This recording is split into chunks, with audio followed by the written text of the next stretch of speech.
Brigade parade গ্রাউন্ডে অনুষ্ঠিত হবে 1 লক্ষ কণ্ঠে গীতা পাঠ অনুষ্ঠান। সেই অনুষ্ঠান উপলক্ষে আজ গঙ্গা থেকে জল এনে হোমযজ্ঞ করে গীতা পাঠ অনুষ্ঠানের খুঁটি পুজো করা হলো। 24শে ডিসেম্বর কলকাতার ব্রিগেড প্যারেড গ্রাউন্ডের মাঠে হতে চলেছে 1 লক্ষ কণ্ঠে গীতা পাঠ। সনাতন সংস্কৃতি সংসদ, অখিল ভারতীয় সংস্কৃত পরিষদ সহ মতিলাল ভারত তীর্থ সেবা মিশন আশ্রম এবং অন্যান্য ধার্মিক ও সামাজিক সংগঠন মিলে এই গীতা পাঠের আয়োজন করছে। এই গীতা পাঠের আসরের মূল আকর্ষণ প্রধানমন্ত্রী নরেন্দ্র মোদী।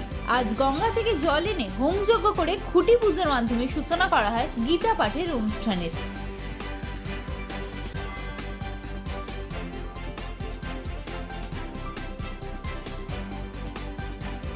আজকে 24 তারিখ, আজকে তো হবে প্যান্ডেলের কাজ শুরু হবে আর 24 তারিখ থেকে শুরু হবে।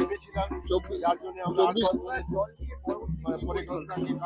গঙ্গা জল আর কুরুক্ষেত্রের মৃত্তিকা নিয়ে ওখানে ভূমি পূজন হবে আর ওখানে জগন্নাথ দেবের ধ্বজ উত্তোলন করা হবে প্যান্ডেলে। ধরুন ওখানে সমস্ত ভক্তরা সব উপস্থিত হবেন। আমরা এখন রওনা হয়েছি, আপনারাও আসুন, ওখানে সমস্ত রকম ব্যবস্থা আছে।